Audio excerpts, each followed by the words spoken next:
Sa liblib na baryo ng San Miguel, sa gilid ng palayan at may kahabaan ng ilog na kulay tsokolate kung umulan, nakatira si Nestor, isang sabungerong hirap sa buhay. Bata pa lang siya ay kilala na siya sa sabungan bilang lalaking laging may dalang lumang manok na halo ang balahibo, hindi kagandahan pero matapang. Hindi siya napapansin ng mga mayayamang sabunghero na laging may mamahaling suot at malalakas na panabong. Para sa kanila, si Nestor ay isa lamang hamak na tagapuno ng pusta, tagaabot ng pera, at minsan ay taga-alaga ng manok ng iba. Nakatira si Nestor sa isang maliit na bahay na yari sa kahoy at pawid, sa gitna ng maliit na lote ng kanyang magulang na halos wala ng matamnan. Patay na ang ama niya at ang ina ay matagal nang may iniindang ubo at hirap sa paghinga. Si Nestor ang kumakayod para sa kanilang dalawa. Nagpapakahirap sa kung ano-anong trabaho, nagbubuhat ng sako ng bigas sa palengke, kumakayod ng niyog sa pabrika ng gata, at sa tuwing may sabong, doon siya kumikita ng kaunti sa pamamagitan ng pag-aalaga ng manok ng ibang sabungero. Ang tanging kayamanan niya ay si Tigre, isang panabong na nakuha niya sa murang halaga mula sa isang matandang sabungerong nagkakautang. Maganda ang tindig ni Tigre, matapang ang mata at mahigpit ang talon. Ngunit sa dami ng talo sa sabungan, parang hindi na rin singhalaga ang tingin ng mga tao sa kanya. Lumingon si Nestor sa manok habang nililinis ang kulungan. Kausap niya ang manok na tila ba isang kaibigan. "Pasensya ka na ha. Sa susunod babawi tayo. Hindi pwedeng habang buhay tayong talo. May araw din tayo." Wala siyang kasiguraduhan. Tuwing umuuwi siya ng walang panalo, naririnig niya ang ubo ng ina sa loob ng bahay. Humahaba ang gabi at kasabay ng lamig ng hangin ang lungkot na bumabalot sa dibdib ni Nestor. Isang gabi, matapos matalo sa sabungan at maubos pati huling barya na ipambibili sana niya ng gamot ng ina, napilitang si Nestor na dumaan sa likod ng baryo, malapit sa lumang kalbong sagingan na halos wala nang may gustong puntahan. Ayon sa matatanda, may mga multo daw doon, may mga engkanto, at may mga alingas-ngas na hindi maipaliwanag. Ngunit sa oras na yon, wala nang takot sa puso ni Nestor, tanging pagod at desperasyon lamang. Hawak niya si Tigre sa ilalim ng kilikili, habang ang kabilang kamay ay nakasuksok sa bulsa, nagbabaka sakaling may natitirang barya. Wala na. Humihip ang malamig na hangin at ang mga dahon ng saging ay umuugong. Tahimik ang paligid, ngunit sa katahimikang iyon, ramdam ni Nestor ang bigat ng mundo sa kanyang balikat. Kung may himala lang, bulong niya sa hangin. Kahit isang beses lang, matikman lang naming dalawa ni nanay ang ginhawa. Napatingala siya sa kalangitan. Ang mga bituin ay kumikislap, tila nagmamasid. Sa ilalim ng isa sa mga punong saging na pinakamalaki, napansin niya ang kakaibang liwanag sa paanan nito. Akala niya ay mata ng hayop, ngunit nang lumapit siya, nakita niya ang maliit na bagay na tila ginto kung tamaan ng sinag ng buwan. Isang maliit na bato na hugis patak ng luha, kulay gintong mapusyaw at may sariling kislap. Napapikit si Nestor, nag-alinlangan kung kukunin ba niya iyon. Naalala niya ang mga kwento ng mga engkanto, mutya at mga sumpa. Ngunit sa hirap ng buhay nila, pati kababalaghan, handa na siyang sugalan. Lumuhod siya at marahang dinampot ang mutya. Sa oras na sumayad ito sa kanyang palad, may malamig na dumaloy sa kanyang kamay, paakyat sa kanyang braso, at kumalat sa buong katawan. Napatigil siya, tumigil din ang hangin sa ilang saglit. Tahimik ang lahat, tanging tibok ng puso niya ang rinig niya. Binitiwan niya ang mutya at nahulog iyon sa damuhan. Mabilis na bumalik ang ihip ng hangin, ang ingay ng mga kuliglig at ang mga tunog ng gabi. Nanginginig ang kamay ni Nestor, hindi dahil sa lamig, kundi dahil sa takot at pagtataka. Tumingin siya kay Tigre na tahimik lang sa tabi niya. Nakatingin ang manok sa mutya, tila ba nauunawaan ang nangyayari. Napabuntong hininga si Nestor. Kung mutya ka man, kung totoo ka man, tulungan mo naman kami. Hindi ko hihilingin ang kayamanan para sa sarili, para sa gamot ni nanay, para sa bahay namin, para lang hindi kami magutom araw-araw. Muli niyang pinulot ang mutya. Sa pagkakataong iyon, hindi na ganoon kalamig, ngunit naroon pa rin ang kakaibang pakiramdam.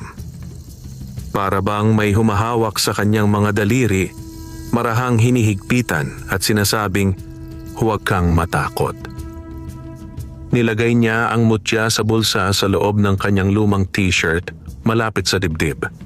Tumayo siya at naglakad pa uwi habang si Tigre ay mahigpit niyang hawak, kasabay ng maliit na pag-asang baka iyon na ang simula ng pagbabago. Kinabukasan, maaga pa lang ay gising na si Nestor. Ang ina niya ay nakahiga pa rin sa banig, may mahina at paulit-ulit na ubo. Inabot niya ang kamay ng ina at pinisil. "May konting gagawin lang po ako, Nay. Babalik din agad. Magdadala ako ng gamot at pagkain pag-uwi ko. Pangako."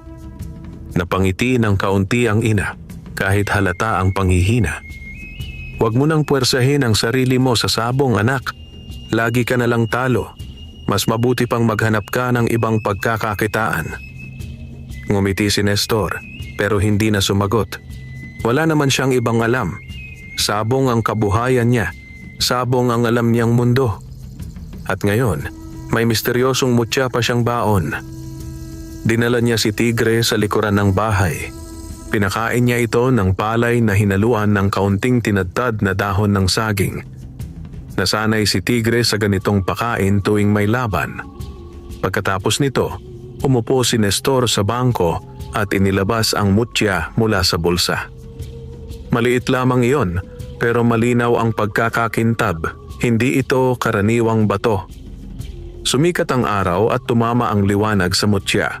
Nagningning ito, parang may apoy sa loob. Dahan-dahan niyang dinala ang mutya sa tapat ng dibdib niya, saka pumikit.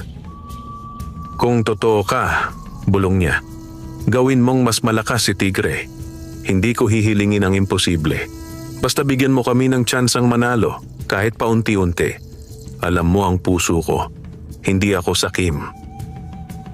Nang ibuka niya ang mata, wala namang kakaibang nangyari.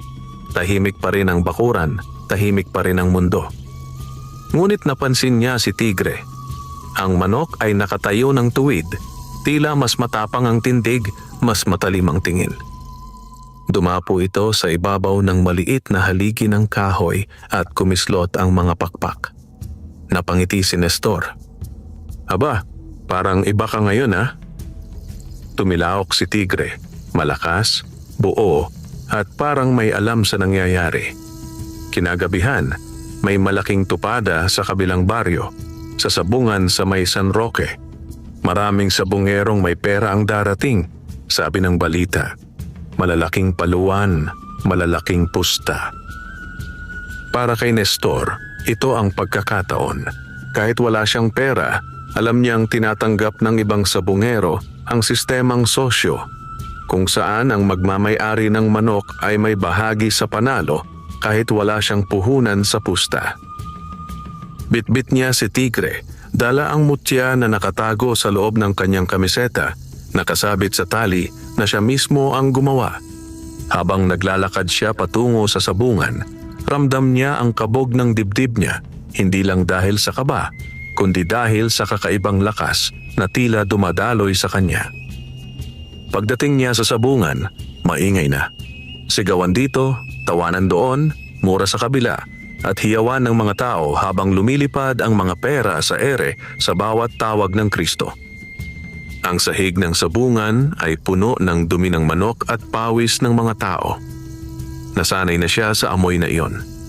Para kay Nestor, iyon ang amoy ng buhay na alam niya. "Uy Nestor, nandito ka na pala!" Sigaw ng isang lalaki sa kanya, si Boyet, kapwa niya dating nag-aalaga ng manok ng iba. "May laban ka ba ngayon? O tagapulot ka na naman ng talunan dyan?" Ngumisi si Nestor. Subukan lang natin, baka sakali swertehin. Suwerte? Sa ilang taon ka na dito, hindi mo pa rin kilala ang salitang iyon. Tumawa si Boyet at umiling. Sige na nga, tingnan natin kung anong klaseng manok na naman dala mo. Nang makita ni Boyet si Tigre, napataas ang kilay niya. Aba, hindi na pala masama ang manok mo ngayon. Matingkad ang balahibo, maganda ang katawan. Saan mo nakuha ito? Matagal na sa akin yan. Ngayon lang siguro na disiplina ng husto. Sagot ni Nestor na may ngiting may bahid ng kumpiyansa. Habang tumatagal ang oras, isa-isang pumapasok ang mga mayayamang sabungero. Dala ang mga manok na nakalagay sa magagarang kulungan. May isa na kilalang kilala sa sabungan, si Don Ramon, isang hasyenderong may malawak na lupain at kilala sa pagiging malupit sa mga tenant sa sakahan. Lagi itong may bagong imported na manok na kilala sa bilis at lakas. Tumingin si Don Ramon kay Nestor at ngumisi. Narito ka na naman, Nestor. Hindi ka pa rin sumusuko. Bilib din ako sa iyo. Kulang ka man sa talino sa pagpili ng panalo, sobra ka naman sa tigas ng ulo. Nakayuko sana si Nestor, pero sa araw na iyon, iba ang pakiramdam niya. Iniangat niya ang ulo at tumingin ng diretso kay Don Ramon. Baka ngayong gabi Don may sorpresa. Tumawa si Don Ramon. Kung mahal ang sorpresa na sinasabi mo, yakapin mo na ngayon pa lang ang pagkatalo. Tingnan ko kung anong klaseng manok ang isasabak mo. Nang ipinakita ni Nestor si Tigre, napatingin din ang ibang sabonghero. Hindi man kasing mamahalin ang mga panabong ni Don Ramon, may kakaibang karisma si Tigre. Malapad ang dibdib, maganda ang tindig, at ang mga mata ay tila hindi natitinag. Lumapit ang isang bookmaker at nagtanong, "Sino ang gusto mong makalaban, Nestor?" Humugot ng malalim na hininga si Nestor. Naramdaman niya ang mutya sa dibdib, nakadikit sa balat niya, malamig pero nakakapagpalakas ng loob. Kahit sinong panabong ni Don Ramon, sagot niya, hindi kumukurap. Nagingay ang mga tao sa sabungan, tila may alon ng pagtataka at tuwa. "Loko ka ba, Nestor?" Bulong ni Boyet sa kanya. Isa sa pinakamalakas na manok ni Don Ramon ang isasabak niya. Sigurado ka bang wala ka ng planong mabuhay sa kinabukasan? Ngunit ngiti lang ang sinagot ni Nestor. Subukan natin. Tinawag ang unang laban. Si Tigre laban sa manok ni Don Ramon na tinawag nilang General. Malalaki ang pusta. Halos lahat ng tao ay nagpupusta kay Don Ramon. Kilala na ang pangalan niya. Kilala rin ang General. Si Nestor, sa kabilang banda, ay ang hamak na sabongerong mahirap. Mabilis na napuno ang sabungan ng sigawan. 2,000 kay Don Ramon. 5,000 sa General. 1,000 kay General, walang bawas. Iilan lamang ang naglakas loob pumusta kay Nestor. Karamihan ay maliliit na halaga. Hindi dahil naniniwala sila kay Nestor, kundi dahil gusto nilang subukan ang swerteng baka may milagro. Nasa gilid si Nestor, hawak si Tigre. Marahan niyang hinaplos ang likod ng manok. "Tigre, ito na. Kung anumang lakas ang binigay ng mutya sa akin, ibinibigay ko sa iyo. Lumaban ka ng may dangal. Para kay nanay, para sa kinabukasan natin." Tumingin si Tigre sa kanya. Walang salita, pero sa mga mata nito, parang may pangakong hindi ito uurong. Nang ipasok ang dalawang manok sa ruweda, dumagundong ang hiyawan. Tumalon si Tigre, kumalawit ang matalim na tari. Sumagot ang General, bumuwelo at sumugod. Nagpalitan ng mabilis na galaw, tila sayaw ng buhay at kamatayan. Minsan akala ng mga tao tapos na ang laban. Minsan akala nila si Tigre na ang tatamaan. Ngunit sa bawat segundo, tila may gumagabay sa kilos ni Tigre. Umiwas ito sa mga tira ni General at sa isang iglap, tumalon siya ng mas mataas kaysa sa inaasahan. Tumama ang tari sa leeg ng kalaban. Napasinghap ang mga tao. Dumaloy ang dugo sa lupa ng ruweda. Gumulong si General, kumikibot sa katuluyang natumba. Si Tigre naman ay nakatayo pa, kumikislot ang mga pakpak, Tila'y pinagyayabang ang panalo. Sumigaw ang buong sabungan. May mga tumatakbo, may nagmumura, may nagagalit, may napapailing. Ang hindi makapaniwala si Don Ramon. Lumapit siya sa gitna, tinitigan si Tigre, saka tumingin kay Nestor. Hindi ako makapaniwala, nakatsamba ka. Malamig na sabi niya. Isang beses lang yan, huwag kang masyadong magdiwang. Ngunit sa puso ni Nestor, alam niyang hindi lang iyon tsamba. Naramdaman niya ang mutya sa dibdib, parang dahan-dahang umiinit. Mula sa gabing iyon, nagsunod-sunod ang panalo ni Nestor. Hindi man sa bawat laban, ngunit sa mahahalagang laban, laging lumalabas ang kakaibang lakas ni Tigre. Unti-unti siyang nakilala sa mga sabungan ng Karatigbayan. Hindi na lang siya basta-basta sabungero. Siya na si Nestor na may manok na hindi madaling talunin. Naipagamot niya ang ina. Napalitan ang luma at butas-butas na bubong nila. Nabili niya ang matagal nang pinapangarap na bagong kulungan para sa mga manok. Nakapagpundar siya ng ilang sisiw mula kay Tigre at ibang lahi ng manok.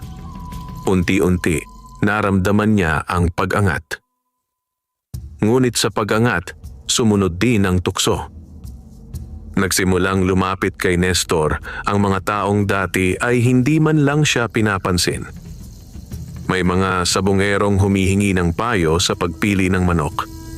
May mga taong nag-aalok ng pera para ipusta niya sa mga laban niya. May mga magagandang babaeng kinikiliti ang kanyang pagmamataas. Tila biglang nagkaroon siya ng halina sa kanila dahil sa pangalan at pera. Isang gabi, matapos ang isang malaking panalo sa sabungan ng bayan, napadpad si Nestor sa isang inuman. Naroon sina Boyet at iba pang mga kasama sa sabungan. Puno ang mesa ng alak at pulutan. Sa wakas, ibang Nestor na ang kasama namin ngayon, sabi ni Boyet habang tumatagay. Hindi na ito yung dating tagapulot lang ng barya. May pera na, may pangalan pa. Ngumiti si Nestor pero may bahagyang bigat sa loob niya. Sa bawat tagay, sa bawat tawa, naririnig niyang parang may mahinang boses sa loob ng isip niya na nagsasabing huwag kalimutan kung saan ka nagsimula. May isang lalaking lumapit sa kanila. Nakasuot ito ng maayos na polo, may mamahaling relo at may ngiti na hindi agad nakukuha ang tiwala ni Nestor. Magandang gabi, sabi nito. Ikaw si Nestor, hindi ba? Ikaw ang may tigre. Tumango si Nestor. Ako nga, bakit po? Pakilala lang, ako si Marco. May alam akong paraan para lalo pang lumaki ang kita mo sa sabong. Hindi lang sa baryong ito, kundi pati sa Karatig probinsya. Kung papayag ka, tutulungan kitang sumali sa malalaking derby sa Maynila. Doon malaki ang pera. Napakunot ang noo ni Nestor. Malalaki rin ang kalaban doon.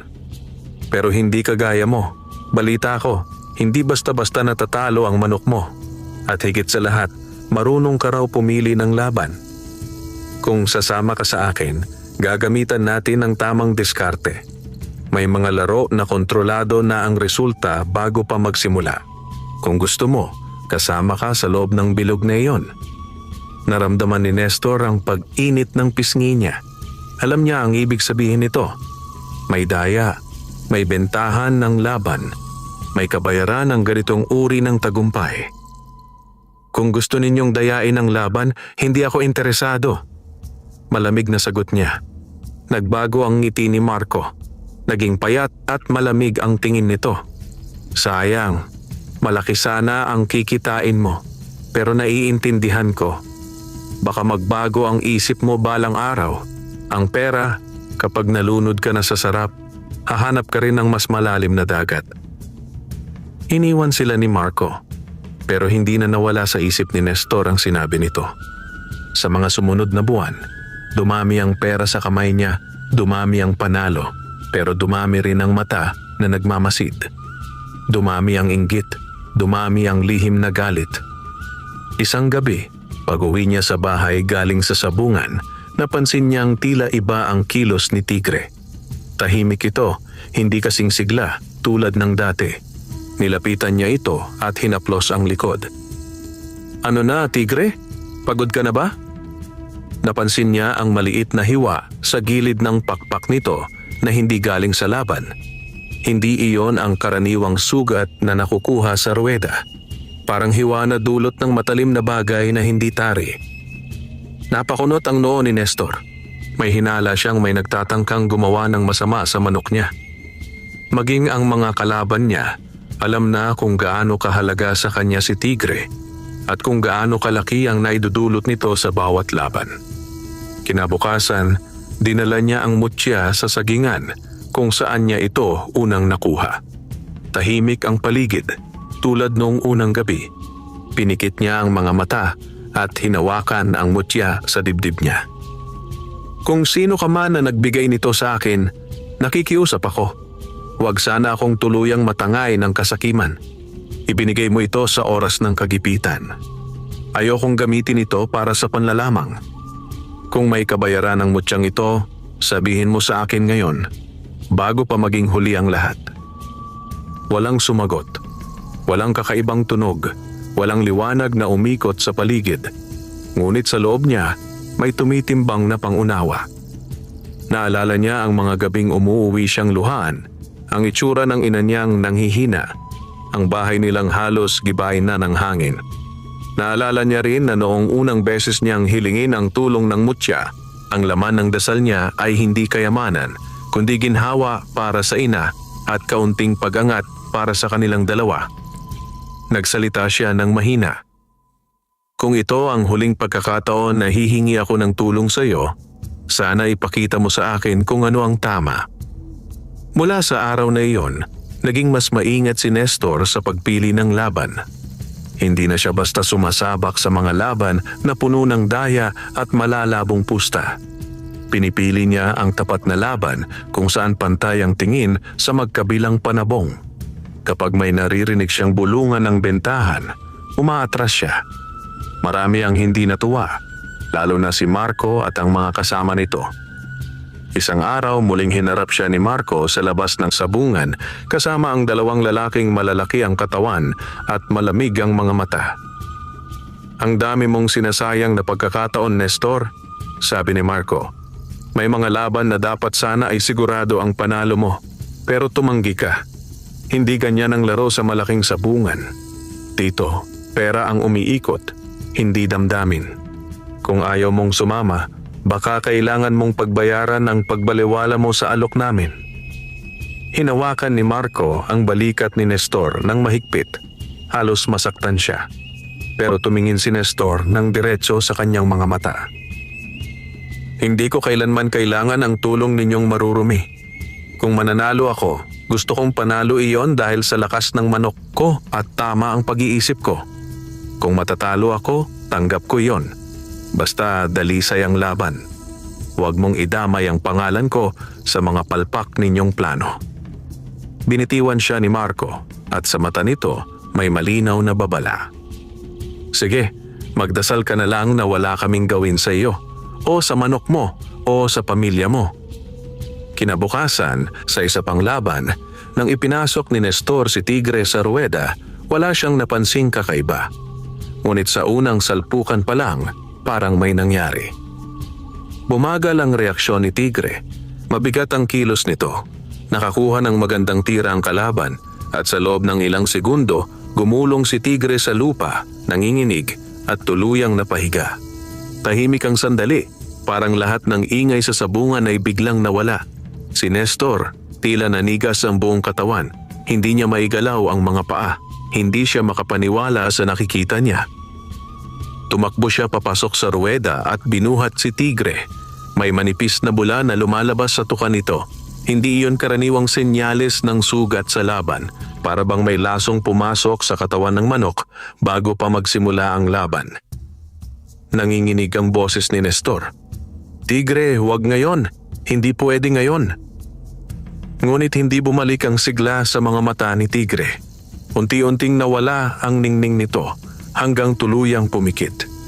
Niyakap ni Nestor ang manok at naramdaman niyang parang may pumutok na pader sa loob ng puso niya. Ang mutya sa dibdib niya ay parang biglang bumigat. May mga pabulong na umalingaw-ngaw sa paligid. Parang nalaso ng manok. Baka may naglagay sa pakain. May galit sa kanya. Hindi na nakapagtataka. Umarap si Nestor kay Boyet na nakatingin sa kanya na may luha sa mata. Boyet, bantayan mo si nanay ko. Siguradong may kinalaman dito sina Marco. Hindi ako mananahimik. Pero bago pa man siya makagawa ng hakbang, lumapit ang isang matandang lalaki, nakabarong na luma at may baston. Hindi niya ito kilala, ngunit ang tingin ng matanda ay tumatagos sa kanya, tila alam na ang buong kwento niya. Ano pong maitutulong ninyo? Tanong ni Nestor. Huminga ng malalim ang matanda. Hindi ako taga-barangay ninyo. Dumaan lang ako rito dahil may narinig akong balita tungkol sa sabungerong umaasenso bigla sa bungero na may mutya. Hindi ko inaasahang makikita kitang ganyan ng kalagayan. Nanlumo si Nestor. Ano pong ibig ninyong sabihin? May kaalaman ako sa mga ganitong bagay, sagot ng matanda. Ang mutya na dala mo, hindi iyon ordinaryong mutya. Mutya iyon ng puno ng saging na binabantayan ng mga nilalang na hindi nakikita ng karaniwang tao. Kapag hiningan mo iyon ng tulong, may kabayaran. Hindi sa pera, hindi sa dugo, kundi sa direksyon ng puso mo. Napatitig si Nestor sa mutya na nasa kanyang dibdib. Kabayaran? Ano pong kabayaran? Iyon ang hindi naiintindihan ng karamihan. Akala nila kapag may mutya sila, puro swerte lang ang darating. Hindi nila napapansin na habang tumatagal, sinusubok ang puso nila. Kung magbabago ka, kung magagalit ka, kung magbabago ang tingin mo sa pera, kung makakalimutan mo ang tunay mong layunin. Kapag lumihis ang puso mo sa unang dasal mo, unti-unting mawawala ang biyaya. At kung may masamang taong gagamit ng galit at inggit laban sa iyo, mas mabilis na magaganap ang kabayaran. Napayuko si Nestor, hawak pa rin si Tigre na malamig na. Ang una kong dasal, para kay nanay, para makaluwag kami sa buhay. Hindi ko hiningi ang kayamanan, pero sa mga sumunod na buwan, napadalas ang sabong, napadalas ang pusta, napadami ang perang hinahawakan ko. Hindi ko man aminin, parang naging mas mahalaga sa akin ang bawat panalo. Tumango ang matanda. Hindi pa huli ang lahat. Ang mutya ay hindi sumpa, ngunit hindi rin basta-bastang regalo. Isa itong paalala. Maaari mo pa ring ituwid ang daan mo. Ngunit sa oras na hindi mo tanggapin ang pagsubok na ito ng bukal sa loob, tuluyan nang mawawala sa iyo ang anumang lakas na galing sa mutya. May luhang pumatak sa pisngi ni Nestor, tumama sa balahibo ni Tigre. Kung ganoon, handa akong tanggapin. Kung kailangan kong magsimula sa wala ulit, gagawin ko. Pero kung may natitirang kaunting awa pa ang nagbigay ng mutyang ito, sana huwag niya pababayaan ang nanay ko. Lumuhod siya sa gitna ng sabungan. Hawak ang mutya sa isang kamay at si Tigre sa kabila. Salamat sa lahat ng panalo, bulong niya. Pero kung kapalit noon ay ang pagkasira ng pagkatao ko at ng buhay ng iba, hindi ko yon kayang tanggapin. Isinusuko ko sa iyo ang mutyang ito at ibinabalik ko ang paghahanap buhay ko sa sarili kong lakas at diskarte. Sa oras na yon, muli niyang naramdaman ang malamig na dumaloy mula sa mutya patungo sa kanyang kamay. Unti-unting nawala ang bigat nito hanggang maramdaman niyang parang karaniwang bato na lang ito. Nang tingnan niya, hindi na ito kumikislap. Wala na ang gintong ningning. Isa na lamang itong maputlang bato na kulay abo. Tumayo ang matanda at tinapik ang balikat niya. Hindi sa lahat ng oras kailangang nakaasa ka sa mutya. Ang tunay na mutya minsan nasa puso mo lang. Napatunayan mong kaya mong tumanggi sa maruming pera. Iyon ang hindi kayang bilhin ng sino man. Iyon ang hindi kayang nakawin ni Marco, ni Don Ramon, ni kung sino pa man. Mula sa gabing iyon, tuluyang nagbago ang buhay ni Nestor. Hindi na siya sumali sa mga laban na puno ng daya. Hindi na rin siya nagpaakit sa mga alok ng mga taong tulad ni Marco. Gumawa siya ng sariling maliit na farm ng manok panabong Hindi lang para sa sabungan, kundi para makapagbenta ng maayos na lahi sa mga sabungerong gusto rin ng malinis na laro. Hindi naging madali ang lahat. May mga panahong kulang uli ang pera. May mga gabing nag-aalala siya kung sapat ba ang kita para sa gamot ng ina. Ngunit sa bawat paghihirap, naaalala niya ang mga panalong naiuwi niya noong kasama niya pa ang mutya at si Tigre. Hindi niya tinitingnan iyon bilang kawalan. Tinitingnan niya iyon bilang pundasyon ng pagkatao niyang natutong humawak ng biyaya at pagsubok. Kalaunan, kumalat sa ibang baryo ang pangalan ni Nestor. Hindi na bilang sabungerong puro panalo, kundi bilang sabungerong marunong rumespeto sa laro. Kapag may derby na gusto ng patas na laban, madalas siyang hinahabol para maging kabilang sa mga tagapili at tagapayo dahil alam ng mga tao na hindi siya pumapayag sa daya. Sa paglipas ng mga taon, nawala na sa sabungan si Marco at ang mga kasama nitong nababalot sa daya. Marami sa kanila ang nag-away-away dahil sa hati ng pera. Ang iba ay nakulong dahil sa mga iligal na gawain. Si Don Ramon naman, sa kabila ng kayamanan, unti-unting nawala sa eksena, tinabunan ng mga bagong sabungerong mas bata at mas agresibo. Si Nestor, sa kabilang banda, tahimik na nagpatuloy sa buhay. Napanindigan niyang paunlarin ang maliit nilang bakuran. Nakapagpatayo siya ng maayos na bahay para sa ina. Nakarating siya sa puntong kahit hindi na siya sumabong araw-araw, may maayos na pumapasok na kita mula sa mga manok na pinalaki niya sa tamang paraan. Isang hapon, habang nakaupo siya sa harap ng bahay, hawak ang tasa ng kape, nilalaro ng hangin ang mga dahon ng punong saging sa likuran. Naalala niya ang gabing unang beses niyang nakita ang mutya. Naalala niya ang unang dasal, ang unang panalo, ang unang tukso, at ang una at huling pagkamatay ng pinakamamahal niyang manok. Lumapit ang isang batang lalaki, anak ng kapitbahay na laging nakasunod sa kanya tuwing umaga. Kuya Nestor, totoo po ba na dati kayong sikat na sabungero na palaging nananalo? May mutya daw po kayo noon. Ngumiti si Nestor.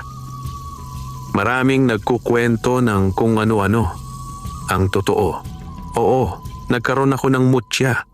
Nagkaroon ako ng panalong hindi ko akalaing makakamit ko.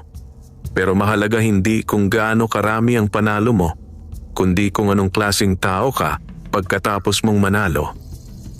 Kung ako po, gusto ko rin pong magkamutya, sabi ng bata. Para hindi na magutom sina nanay at tatay. Tiningnan ni Nestor ang bata. Sa mga mata nito, nakita niya ang sarili niya noong kabataan. Ang pag-asang nakasandal sa himala, sa swerte, sa biglaang pagbabago. Lumuhod si Nestor at tumingin ng diretso sa bata. Makinig ka. Kung balang araw may makita kang mutya, huwag mong kakalimutan ang unang dasal na bibitawan mo. Huwag mong hayaang lamunin ka ng pera at ng panalo. Pero kung wala kang makita, huwag kang mawawalan ng pag-asa. May mutya rin ang sipag, ang diskarte, at ang hindi pagtalikod sa tama. Mas matibay iyon kaysa sa kahit anong batong kumikislap. Natahimik ang bata sa kangumiti. Ibig sabihin po, kahit wala akong mutya, pwede pa rin akong umasenso? Pwede, at mas totoo pa ang asensong iyon, sagot ni Nestor.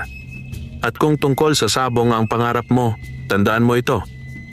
Ang panalo, hindi palaging nakakamit sa ruweda. Minsan, ang pinakamalaking panalo, iyong kaya mong tumanggi sa laban na alam mong marumi.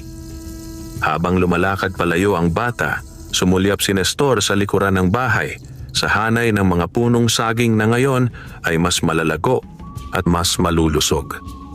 Sa isa sa mga pinakaunang puno, sa paanan nito, minsan niyang ibinaon ang mutya na ngayoy naging maputlang bato. Hindi na siya lumapit doon, hindi dahil sa takot, kundi dahil alam niyang tapos na ang papel ng mutya sa buhay niya. Ang natitira na lamang ay ang aral na iniwan nito, na ang swerte, kung hindi marunong pangalagaan, kayang maging simula ng pagbagsak, at ang kayamanan, Kung hindi sinasamahan ng kabutihan, kayang maging lason. Sa puso ni Nestor, may katahimikang noon lang niya tunay na naramdaman. Hindi na siya sabungerong umaasa sa mutya ng saging. Siya na ngayon ang lalaking natutong ipusta, hindi ang manok, kundi ang sariling prinsipyo. At sa laban ng buhay, doon siya tunay na yumaman. Hindi lang sa pera, kundi sa dignidad na hindi kayang bilhin ng kahit sinong mayamang sabungero. Wakas,